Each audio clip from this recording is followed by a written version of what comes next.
लग गई। उस दौरान मेरे 2 अबॉर्शन भी हो चुके थे और उसने मुझे अंदर से और ज्यादा निचोड़ दिया और मेरी हालत ऐसी हो गई मैं उठ के बैठ भी नहीं सकती थी। उस टाइम मेरे बच्चे 8 साल की थी। एक दिन मैं उठी तो उसने मुझे नाश्ता बना कर दिया। मैं रो पड़ी। मैंने पूछा कि ये नाश्ता किसने बनाया। उसने कहा कि मम्मा ने बनाया है। बहरहाल ये उससे कुछ अरसा पहले की बात है कि मैं बिस्तर पे पड़ी रहती थी और मेरे हस्बैंड चले जाते थे तो मैं पलंग पर टेक लगा कर लेटी हुई थी। दोपहर का टाइम था और उस टाइम थोड़ा सन्नाटा भी हो जाता था कि बच्चे स्कूल से आ जाते थे और अपने अपने घरों में होते थे। तो मुझे एक चीख की आवाज आई कि जैसे किसी ने एक औरत को बहुत बुरी तरह से मारा या कत्ल किया हो। तो मैं डर गई। मैंने कहा पता नहीं ये कैसी चीख की आवाज है। मुझे दोबारा वो आवाज आई। मैं आहिस्ता आहिस्ता उठी और मैंने जाकर देखा हर तरफ सन्नाटा था। मैं दोबारा जाकर लेट गई। मुझे लगा मेरा वहम है। और फिर अक्सर रात को ऐसा होता कि 1:30-2 बजे के बाद खाना पकने की खुशबू आती थी। बर्तनों की आवाज, बच्चों की आवाजें, औरतों की बातें करने की आवाजें। ऐसा लगता था जैसे किसी के घर पे कोई तकरीब है। हम लोग 2nd फ्लोर पर थे। मैं बहुत परेशान होती थी कि या अल्लाह ये कौन लोग हैं जो इतनी रात को ये सब करते हैं। 1-2 दिन तक मैंने गौर किया। फिर एक दिन मुझे ऐसे लगा जैसे कि बारात आई है और किसी की शादी हो रही। पहले तो मैंने सोचा कि शायद किसी की हो रही होगी।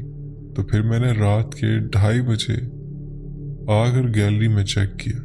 वहां से सब कुछ साफ साफ दिखाई देता था, लेकिन आप यकीन करें कि किसी घर में कोई लाइट नहीं जल रही थी। किसी घर के आगे कोई टेंट नहीं लगा हुआ था, मगर आवाज ऐसे आ रही थी जैसे बहुत करीब ये सब कुछ हो रहा है। जब मैं देखने के लिए गई तो वो आवाजें खामोश हो गई। फिर मैं अंदर आकर लेट गई। मेरे हस्बैंड बिल्कुल बेखबर सो रहे थे और फिर एक दिन मुझे ऐसा लगा जैसे कि 2-4 आदमी बातें करते हुए फ्लैट के नीचे से गुजर रहे हैं। बैक साइड पे सड़क थी। मैंने गौर से सुना और सोचा कि ये कौन सी जुबान बोल रहे हैं। पाकिस्तान में बोली जाने वाली तमाम जुबानों का मुझे पता है और कुछ मैं समझती भी हूँ, कुछ मैं बोल भी सकती हूँ, लेकिन इनमें से ये मुझे कोई भी नहीं लग रही थी। न अरबी, न उर्दू, न सिंधी, न बलोची, न पठानी, वो फारसी तक नहीं थी। मैं काफी देर तक वो आवाजें सुनती रही और फिर तकरीबन रोज ही ऐसा होने लगा। रात के 2-2:30 बजे इस तरह की आवाजें आती। मैं जाकर देखती भी थी, मगर वहां पर कोई भी नहीं होता। ना ही उस टाइम पर कोई गुजर रहा होता था। अब तो काफी रश लगता रहता है, लोग आ रहे होते हैं, जा रहे होते हैं, मगर उस टाइम पर इतने ज्यादा लोग का रश नहीं होता था। ये आज से 15-20 साल पहले की बात है। मेरी हालत बहुत बुरी हो गई थी। मैं बिल्कुल बिस्तर के साथ लग गई थी। मैं उठ के बैठ नहीं सकती थी। पड़ोसी मुझे देखते थे तो उठाकर बिठाते थे और फिर कुछ पड़ोसी मुझे एक मौलाना साहब के पास लेकर जाते हैं। वो मौलाना मुझे देखते ही कहते हैं कि बेटा आप अभी तक जिंदा कैसे हो। मैं मुस्कुराती हूँ। वो कहते हैं कि आपको तो 15 साल पहले मर जाना चाहिए था। मैंने कहा जिसे अल्लाह ना मारे उसे कोई नहीं मार सकता।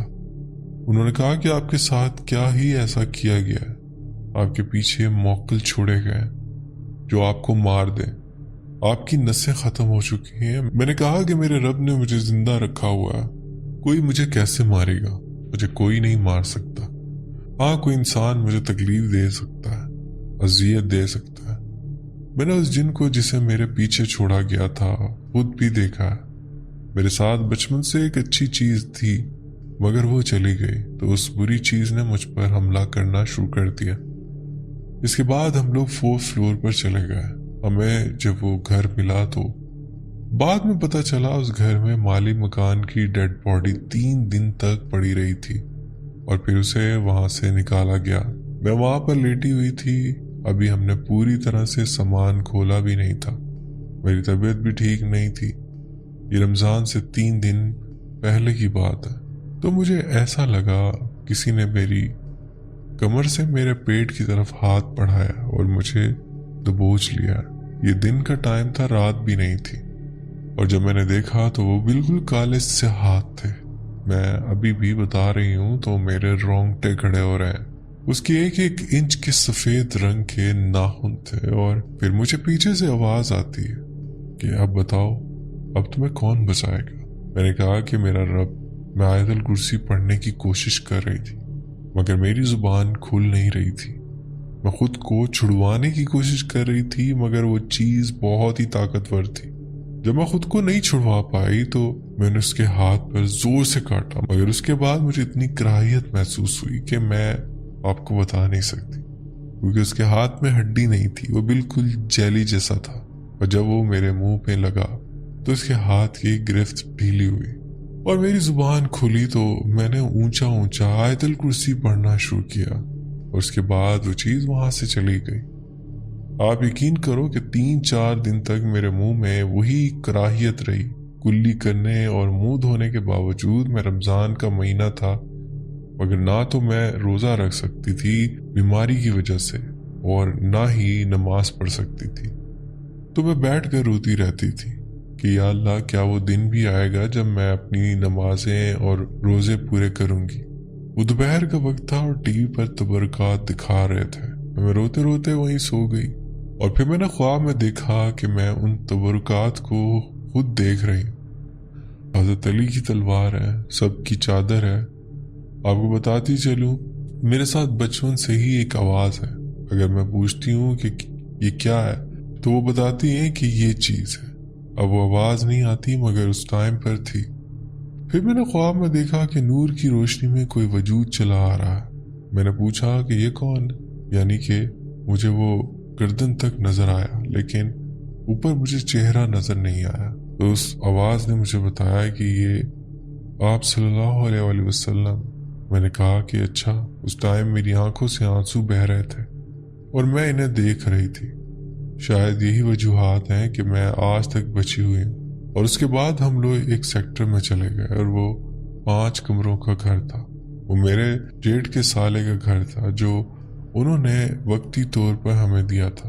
हम वहाँ पर 6-7 महीने रहे और फिर हम वापस यहीं आ गए थे।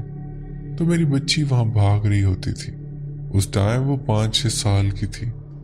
जब मैं उससे पूछती थी कि बेटा किसके साथ खेल रही हो, तो वो कहती थी कि मम्मा ये लड़का है, मैं इसके साथ खेल रही हूँ। मैंने कहा कि कौन सा लड़का। और जब मैं जाकर देखती तो उस धूल मट्टी में सिर्फ मेरी बच्ची के पैरों के निशान नहीं होते थे बल्कि किसी और के पैरों के निशान भी होते थे। मैं परेशान हुई और अपनी अम्मी से कहा कि अम्मी आप इसे यहाँ से लेकर जाओ, मुझे यहाँ पर बहुत डर लग रहा है।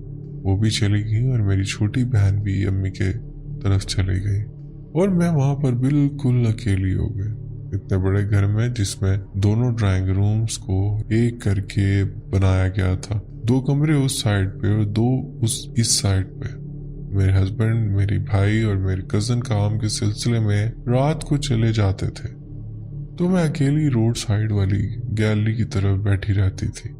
एक दिन मैं ऐसे ही बैठी हुई थी कि ये लोग अभी तक नहीं आए। देखा कि सामने कचरा पड़ा हुआ है और उसमें 2 बिल्लियां आपस में लड़ रही हैं, एक दूसरे को उछल उछल कर मार रही हैं। मैं मुसलसल आयतुल कुर्सी पढ़ती रही और हैरान होकर उन्हें देख रही थी। वहां पर कोई भी नहीं था, बस सन्नाटा था। मैं परेशान हो गई और कहा कि या अल्लाह, ये क्या चीज है। वहां पर बैठे बैठे सुबह के 4:30 हो गए और फजर की अजान शुरू हो गई। उसके बाद वो दोनों बिल्लियां वहां पर गायब हो गई और फिर मैंने अपने शौहर की गाड़ी को आते हुए देखा। जब वो आए तो हमारी लड़ाई शुरू हो गई और ये लड़ाई हमारी शादी के दूसरे दिन के बाद ही शुरू हो गई थी। हम लोग नॉर्मल मियाँ बीवी की तरह नहीं रह पा रहे थे। और फिर अगले दिन मैं गुस्से में अपने मामूजाद भाई की तरफ चली गई। उन्होंने मुझे कहा कि मैं तुम्हें आज़ाद कर दूंगा। तो मैंने कहा ठीक है, आप करें मुझे आज़ाद, पहले आपको मारूंगी और फिर खुद को। तो मैंने अपने जेठ के सामने उनको बस थोड़ा सा डरा दिया, क्योंकि वो डरते भी थे। मैंने ये सारी बात अपने जेठ के सामने कही तो उन्होंने मेरे हस्बैंड को डांटा कि जो भी हो जाए तुम्हें इस तरह के अल्फाज नहीं बोलने चाहिए, गलती तुम्हारी है, ऊपर से तुमने ये अल्फाज भी बोले। अक्सर हमारी लड़ाइयाँ हो जाती थी, हम छोटी छोटी बात पर भड़क जाते थे। उनको मुझसे हमदर्दी भी होती थी कि ये बीमार है, تو میرے ہسبینڈ نے بتایا کہ کچھ جاننے والے تھے، اپنی بیٹی کا رشتہ ان کے ساتھ کرنا چاہتے تھے مگر وہاں نہیں ہو سکا۔ انہوں نے بھی ان پر کچھ